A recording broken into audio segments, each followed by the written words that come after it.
మీ ప్రశ్న ఏమిటంటే, మన స్వభావంలో భేదం ఎందుకు ఏర్పడుతుంది? ఇంట్లో పెరిగిన తర్వాత ఏమంటే,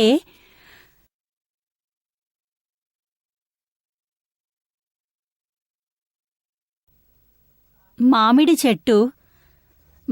పళ్ళ చెట్టు ఉంటుంది కదా, నిమ్మ చెట్టు ఉంటుంది, ఇంకోటి ఉంటుంది. అన్నింటికీ తోటమాలి సరిగ్గానే పెంచుతాడు, నీరు సరిగ్గానే పోస్తాడు. కానీ నిమ్మకాయ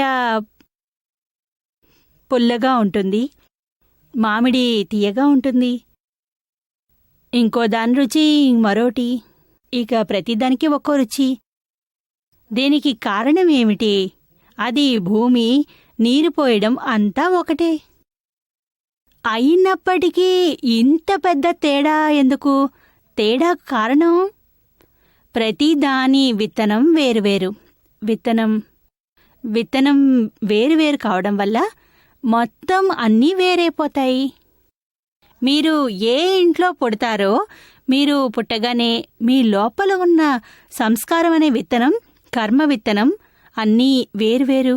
మీది వేరు. ఇతరుల ప్రకారం కాకుండా మీ సంస్కారం ఫలం ఉంటుంది. ప్రతి ఒక్కరికి అలా ఉంటుంది. తెలిసిందా?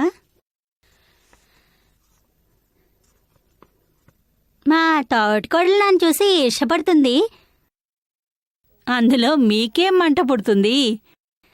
నాకేం అనిపించదు, కానీ నేను ఈమె నన్ను చూసి ఈ మార్గంలో రావాలని అనుకుంటున్నాను. ఆ భావాన్ని చెప్పు, ఆమెకి వివరించు. నా మనసులో ఏం తప్పుంది, నేనేం చెడు చేశాను అలా అని అడిగి చూడు, ఈర్ష్యపోతుందేమో. ఆమెకి ఏంటంటే నేను చిన్నదాన్ని కదా, నేనెందుకు ఆమె దగ్గరికి వెళ్ళాలి అని అహంకారం. మీరు వెళ్ళండి ఆమె దగ్గరికి. నేను వెళ్తాను, కానీ ఆమె అక్కడికి రాదు. ఈమె చెప్పింది నేను వినాలి. నేను ఆమె చిన్నది. మీరు భావంతో ఆమె దేశాన్ని చూడకండి. ఆమె సమయం వస్తే ఏముంది, ఆమె వస్తుంది. ఆమె లోపల ఉన్న ఆత్మ కోసం ప్రార్థన చేయండి. ఆమె నెగటివ్ని చూడకండి, ఆమె దోషాన్ని చూడకండి. నిరుమా, మేము 4 అన్నదమ్ములం. దాంట్లో అందరికంటే పెద్దోడిని నేను. నాకు 3 తమ్ముళ్ళు. ఇంట్లో అమ్మ నాన్న ఏమంటున్నారంటే అందరూ కలిసి ఉందామని. మేమందరం కలిసి ఉండటానికి కూడా చాలా పెద్ద ఇల్లు కట్టారు. మా ఇల్లులో 10 రూములు ఉన్నాయి. మేము 4 అన్నదమ్ములం. మా పని మేం చేస్తున్నాం, మా నాన్నగారు కూడా. కానీ మా 4లో నేను పెద్దోడిని. మేం కలిసి ఉండాలనుకుంటున్నాం. కానీ మా మధ్యలో 2 చిన్న తమ్ముళ్ళు, వాళ్ళల్లో ఎంత గొడవ జరిగిందంటే వాళ్ళిద్దరూ ఒకళ్ళు చూసుకోవటం లేదు. దీనివల్లనే 4 కోడళ్ళు కూడా, వాళ్ళు కూడా ఇప్పుడు ఒకరితో ఒకరు మాట్లాడతలేదు. పెద్దది వస్తే 2వ కోడలు వెళ్ళిపోతుంది, 2వ కోడలు వస్తే 3వది వెళ్ళిపోతుంది. 3వ దానికైతే చాలా అహంకారం. ఏంటంటే మా ఫ్యామిలీలో అందరూ ఎడ్యుకేటెడ్, కానీ మేము దానితోటి ఏమి చెప్పాలి? మేము ఏదన్నా చెయ్యాలనుకుంటున్నాం. ఇప్పుడు మేమంతా కలిసి ఉంటే దీంట్లో ఉపాయం ఏంటి? ఏమంటే, ఇలాంటి సిట్యుయేషన్లో ప్రేమతో వేరుగా ఉండడం మంచిది. ఒక్కరి ముఖం ఒకరు చూసుకోవడం, ఇంత రాగద్వేషంతో ఒకరంటే ఒకరికి ఇంత తిరస్కారం ఉంది, కలిసి ఉండి దానికి అర్థమే లేదు. దానికంటే ప్రేమతో విడిపోండి. నాన్నగారు 3 అన్న తమ్ముల్ని వేరే చేశారు. 3 అన్న తమ్ములు వాళ్ళకి వాళ్ళు సంపాదించుకొని తింటారు. ఎప్పుడైనా కలిసి కూర్చుందామన్నా కూడా ఒకరికొకరు దూరం అయిపోతారు. కానీ ఒకే ఇంట్లో ఉంటున్నారు కదా. ఇంట్లో వేరేగా ఉంటాను. నాకు 1 సంవత్సరం అయింది ఇంట్లో. వేరే చోట ఉంటాను అమ్మా నాన్నతోటి. ఇప్పటి వరకు తోడుగానే ఉండేవాడిని. సరే, మీరు మీ ప్రేమని అమ్మా నాన్నలకి చూపండి, అన్నదమ్ములకి పంచండి వీలైతే. ఇక అందరికీ వివరంగా చెప్పండి. ఒక పెద్ద ఇంట్లో కలిసి ఉండే కంటే వేరువేరుగా ఇల్లు కూడా వేరువేరు చేయండి. మా అమ్మ ఏమంటుందంటే, మేము చిన్నప్పటి నుంచి కష్టపడి ఈ ఇల్లుని కట్టాం. ఈ ఇంటిలో అందరం కలిసి ఉండాలని. కానీ మా అమ్మకి చెప్పాము, మీరు కరెక్ట్గానే చెప్తున్నారు, కానీ మేము దీంట్లో సంతోషంగా ఉండలేము కదా. ఇక మీరు వేరేగా రండి. మిగతా వారు తమ తమ ఇళ్ళు కట్టుకుని వేరేగా ఉండాలి. అమ్మని కూడా పెద్ద ఇంట్లో ఉండనియండి. ఏం డెసిషన్ ఆమెకి సరిపోతే అది. ఆమె సెట్ అయితే సరే మీతో ఉంచుకోండి. దీనికి ఇంకా అంతమే లేదు. ఇలా ఈ విధంగా ఉండడం, ఒకరిని ఒకరు చూసుకుని అసహించుకోవడం, దూరంగా ఉండడం మంచిది. కానీ దీంట్లో ఏంటంటే సామాజిక పనులు చేయడానికి ఒకరినొకరు కలవాలి కదా. లేకపోతే ఇంట్లో ఎవరైనా చుట్టాలు వస్తే, లేకపోతే పండుగ వస్తే అందరూ కలిసే టైం వస్తుంది, కానీ దాంట్లో కూడా గొడవలు వస్తాయి. ఇంకా అమ్మ నాన్న ఏమంటారంటే సామాజికంగా కూడా మీకు నష్టమేనని. అయితే దానికోసం మాకు ఉపాయం ఏంటి? ఏం చేయాలి ఏంటి? నలుగురు అందములు అర్థం చేసుకుంటారు. తెలుసుకోకుండా ఉండేదేముంది? అర్థం చేసుకోవడానికి ఉంటే మంచిది. మీకు మీ నలుగురు మధ్య పిల్లలు? అవును, రెండో వాడికి ఒక అబ్బాయి ఉన్నాడు. ఎవరికి ఉంటే వారిపై ఎలాంటి ప్రభావం పడుతుంది? మీరలా ప్రవర్తిస్తే మీ పిల్లలు మీకేం చేస్తారో అంత తెలుసుకోవాలి కదా. ఈ రోజులు ఈ సమాజ విషయం వదిలేయండి. మీ ఇంట్లో వాళ్ళ గురించి, మీ పిల్లల గురించి చూడండి. వారిలో ఒకరికంటే ఒకరికి వారి విషయం ఏర్పడుతుంది. ఒకరంటే ఒకరికి పిల్లలు ఒకరినొకరు కలుసుకుంటారు. వాళ్ళు మా పెదనాన్నింటికి కూడా వెళ్తారు, ఇంకా బాబాయ్ ఇంటికి. చాలా బాగుంది, కానీ వారికి బాగుంటుందా? ఇలా ఉంటే వారి మనసుకి నచ్చుతుందా?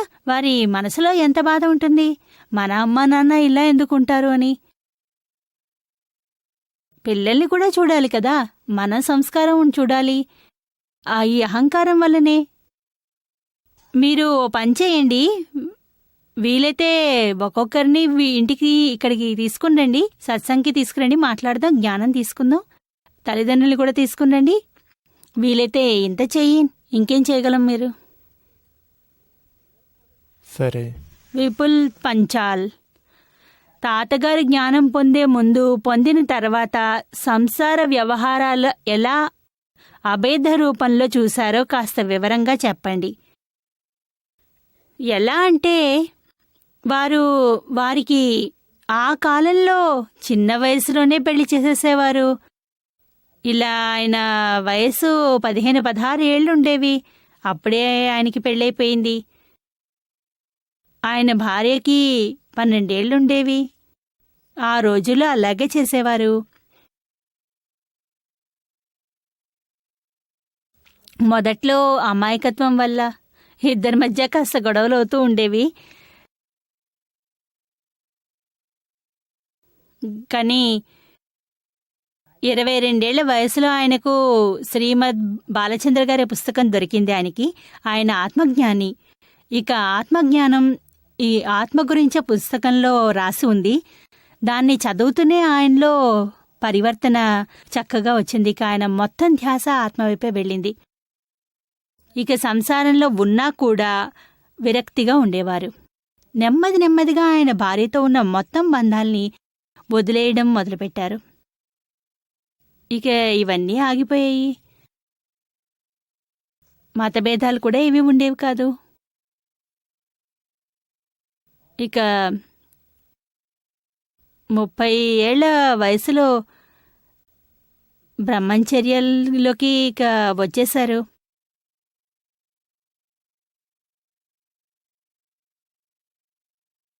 ఇరవై 22 ఏళ్ల వయసులోనే ఆయనకి ఒక అబ్బాయి పుట్టాడు. మొత్తం ఆయన మిత్రులకి పార్టీ ఇచ్చారు. పార్టీ తర్వాత అందరూ అడిగారు, ఎందుకు పార్టీ ఇచ్చావు అని. ఆయన చెప్పారు, అబ్బాయి పుట్టాడు అందుకు. 2 ఏళ్ల తర్వాత మరో పార్టీ ఇచ్చారు. అందరూ అడిగారు పార్టీ ఎందుకు అని. తర్వాత చెప్తా, ముందు సర్ప్రైజు. అందరికీ ఇంకో పిల్లాడు పుట్టాడు అనుకున్నారు, దానికి పార్టీ అనుకున్నారు. పార్టీ అయ్యాక వచ్చిన అతిథులంతా వెనక్కి వెళ్ళిపోయారు. అప్పుడు ఆయన ఇంక చెప్పారు, నిరుమా, ఆ టైంలో దాదాశ్రీ గారికి ఎలా ఉంటుంటుంది? చెప్పాను కదా, అతిథిలా. మీ ఇంటికి అతిథి వచ్చి వెళ్ళిపోతే ఎలా ఉంటుంది? అయినా ఆ టైంలో దాదాశ్రీ గారి పరిస్థితి ఏంటి? ఎలాగంటే సామాన్యంగా ఇప్పుడు ఎవరికి కుదరదు. అదే ఆ ఆ అవస్థ అదే ఆయనది కూడా. ధ్యానంలోకి వచ్చాక తర్వాత సామాన్య మనుషుల లక్షణాలు ఉండవు కదా, అలౌకికంగా ఉంటారు. నిర్మా ఆయన పెళ్ళైనప్పుడు ఆయనకున్న అనుభవంలో ఎప్పుడు అయితే పెళ్ళయిందో ఇంకా ఆ క్షణానికి పెళ్లి సమయంలో 7 అడుగులు వేస్తున్నప్పుడు ఆయనకి ఉన్నట్టుండి అనిపించింది, పెళ్లి చేసుకుంటున్నాను, కానీ ఈ పెళ్లి అంతిమ పరిణామం ఏంటి అని, ఏమవుతుంది, ఇద్దరిలో ఒకరు మరణించాలి,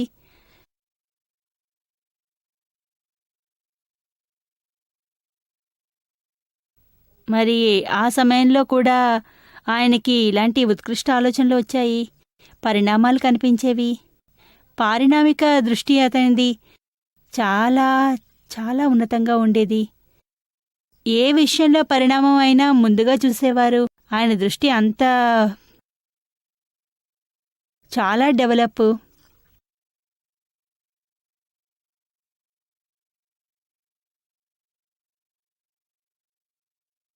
ఎప్పుడూ ఆయన అనేవారు, 55-60 ఏళ్ల వయసులో భార్యాభర్తల మధ్య అభేదాభిప్రాయాలు అయ్యేవి. ఓసారి అయింది, ఏదో చిన్న విషయంపై కానీ చాలా పెద్ద అభిప్రాయ భేదం వచ్చింది. విషయం చివరికి వాడి మధ్యలో ఆమె పుట్టింటికి మేనల్లుడి పెళ్ళి.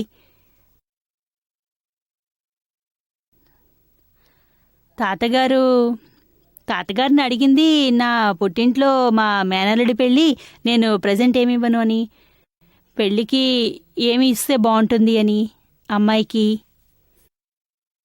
తాతగారు అన్నారు, ఎక్కువ ఖర్చు పెట్టాల్సిన అవసరం ఏమీ లేదు, ఇంట్లో వెండి గిన్నెలు చాలా చిన్న ఉన్నాయి, వాటిలో నీకు నచ్చింది ఒకటి ఇచ్చేసేయి అని. ఆ మాటకి ఆవిడికి కోపం వచ్చింది. ఓ, మీ మామగారి పిల్లాడి పెళ్ళైతే పెద్ద పెద్ద బహుమతుల్ని చక్కగా వెండివి చేయించి ఇస్తారు, కానీ నా పుట్టింట్లో పెళ్లి వస్తే చిన్న పాత్రలు ఇస్తే చాలనంటారా? తాతగారికి వెంటనే తెలుసుకున్నారు, ఇక్కడ నాది నీది అనే మాట వచ్చేసింది. ఈ రోజు వరకు మనది అని ఉండేది, ఈ రోజు నాది నీది అయిపోయింది, ఇక పొరపాటు జరిగిపోయింది. ఆయనకి వెంటనే తెలిసిపోయింది, ఇక్కడ నాతో పొరపాటు జరిగింది అని, ఇలా కాకూడదు అని. వెంటనే మాట మార్చేశారు. ఇంకా అన్నారు, అరెరే నువ్వు అలా అనుకోకు, నేను ఏమంటున్నానంటే ఈ వెండి పాత్రలు చిన్నగా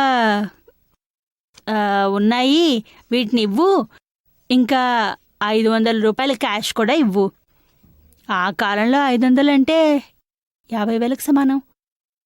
అప్పుడు హీరాబా అంది, ఓ ఇంత ఎవరైనా ఇస్తారా ఊరికే? అప్పుడు తాతగారు, నీకు ఏది సరిగ్గా ఉందనిపిస్తే అలాగే చెయ్యి అన్నారు. అమ్మయ్యా అనుకున్నారు, ఓహోహో పెద్ద పెద్ద గొడవ కావాల్సింది కొద్దిలో నేను మాట మార్చేశాను అనుకున్నారు. అబద్ధం చెప్పేశాను, నేను కాస్త అభిప్రాయ భేదాలను రానివ్వలేదు, గొడవ కానివ్వను కూడాను. ఇలాగే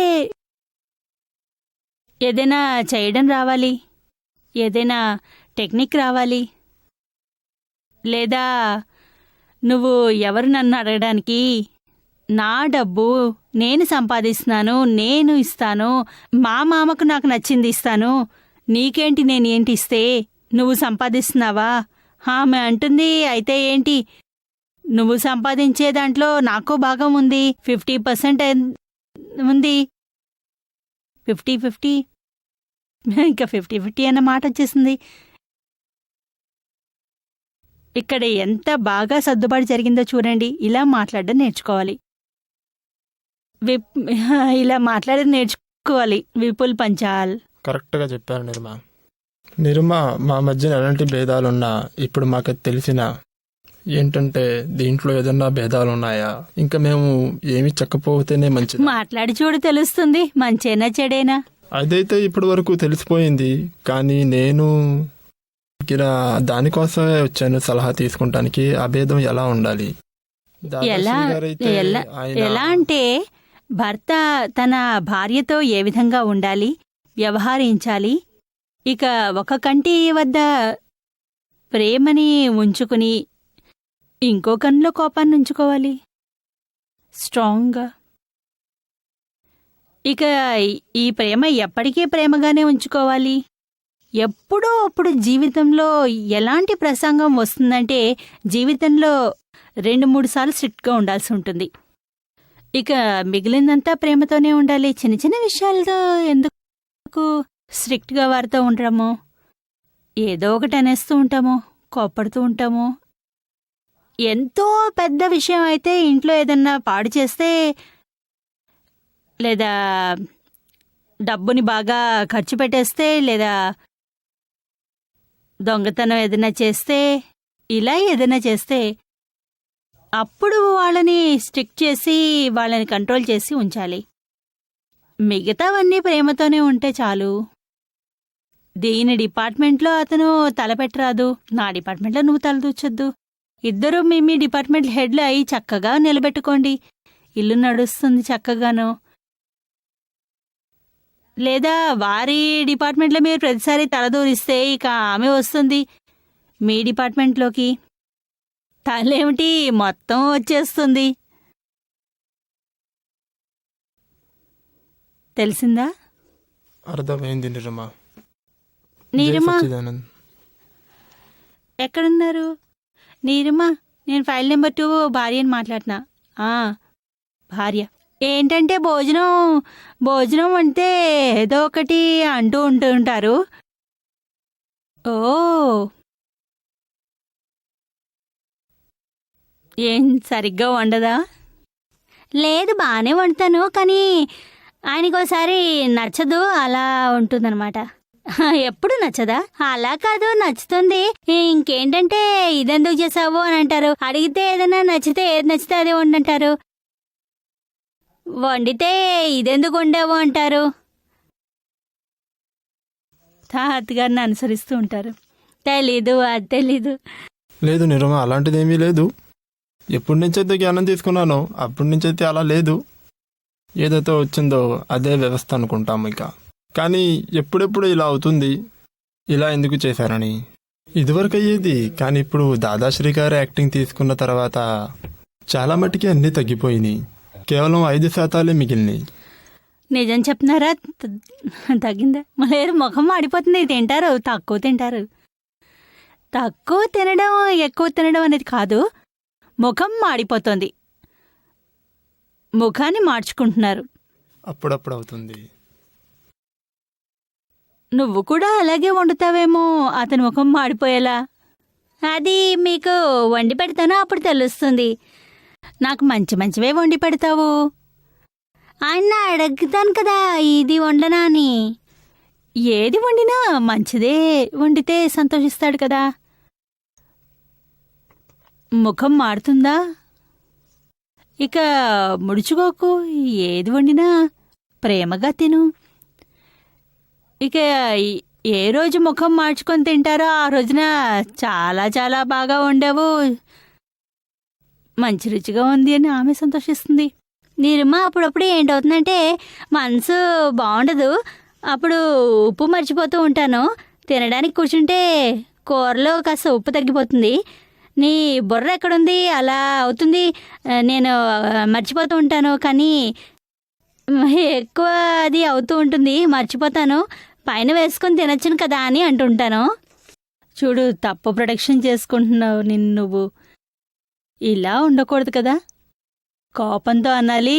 నిజమే, ఈరోజు బుర్ర తెలిసిన విషయమే కదా, నా బుర్ర ఎప్పుడు సరిగా ఉండదు, అందుకే అన్నింట్లో ఉప్పు మర్చిపోతూ ఉంటాను అని చెప్పి స్వీకరించు. అదే అంటుంటాను, బుర్ర సరిగ్గా లేదు అందుకే అన్ని మర్చిపోయాను, పైనుండి వేస్తాను అని. అలా ప్రేమతో చెప్పు, కానీ అలా చెప్పకు, ఎక్కువ వేయలేదు కదా, తక్కువైతే ఏంటి అని. అలాగే చెప్తూ ఉంటాను. ఇదే స్త్రీ స్వభావం, మరి ప్రత్యేకత, స్పెషాలిటీ. అనేస్తుంది, వినిపిస్తుంది, దెప్పి పొడుస్తూ ఉంటుంది. ఏ మాట మిగలదు. డబ్బు విషయంలో కూడా అదే అవుతుంది. ఏమవుతుంది? నేను ఇలా అడ్జస్ట్ చేసుకుందాము అని నేను సంపాదిస్తున్నాను, నా తరఫున అన్నీ చూసుకుంటాను. మరి ప్రాబ్లం ఏమిటి? అతను సంపాదిస్తుంటే నీకేంటి తేడా వస్తుంది? నేను నిర్ణయించుకున్నాను, ఇప్పుడిక అతని పనిలో తలదూర్చొద్దు అని. నాకు కావాల్సింది నాకు దొరుకుతోంది చాలింకా. అప్పుడప్పుడు నాకు మనసుకి ఎలా ఉంటుందంటే అనేస్తూ ఉంటాను, ఇది చెయ్యి అని. అది లోభ స్వభావం అలా మాట్లాడిస్తుంది. అది తెలుస్తుంది, కానీ అప్పుడప్పుడు చెప్పుకుంటాను, ఎందుకు మాట్లాడుతూ ఉంటాను, ఇది నా లోభం అని. నేను నిర్మా తనతో అలాగే అంటాను, వర్తమానంలో ఉండాలి. నాకు ఇప్పుడు 31 సంవత్సరాలు వచ్చినాయి. ఇప్పటి వరకు నేను నా జీవితంలో ఎవరి ముందు చేయి జాపలేదు, ఇంకా జీవితాంతం కూడా చేయి జాపను. నీకెందుకు అంత టెన్షన్? 12,000 నాకు నెల జీతం. అయితే అన్నీ అవుతూ ఉంటాయి, సత్సంగం అవుతుంది, నా వ్యవహారాలు పూర్తవుతాయి. ఇంకా నేను మా ఇంటి దగ్గర నుంచి కూడా ఇక్కడ వచ్చాను 6 నెలల్లో ఒకసారి. ఇంకేం కావాలి దీనికంటే? ఇంకా మనం వ్యవహారాలు కూడా నడుచుకోవచ్చు, సైమల్టేనియస్ గా సత్సంగం కూడా చేయొచ్చు. ఒక సత్సంగం కూడా మిస్ చేయను. ఎవ్రీ సండే నేను తప్పకుండా వస్తాను. ప్రతిదీ ఉన్నాయి ఇంకా జీవితంలో. ఇంకా ఎందుకు చింతించటం, అది కావాలి ఇది కావాలని? దానికి అన్నీ వస్తాయి. నేను తనకి ఇలాగే చెప్తాను. లేదు నిర్మా, నాకు ఎక్కువ వద్దు, ఎవరెదుట చేతులు చాచద్దు, ఇంతే ఉండాలి. ఇప్పటి వరకు ఎవరి ముందు చేయి చాచలేదు. ఇక ఏమీ అను. ఇలాను ఇక నేను ఏమీ అన్ను, అంతే. ఇలాను నేను కూడా అదే చెప్తూ ఉంటాను. ప్రేమతోను క్షమించు, మీరు నాకు చక్కటి జీవితాన్ని ఇచ్చారు, ఇక మళ్ళీ ఎప్పుడు అనను అని. క్షమించు, మళ్ళీ ఎప్పుడు ఇంకోసారి ఇలా అన్ను. అతనికి ఉపకారం చేసినట్టుగా చెప్తోంది.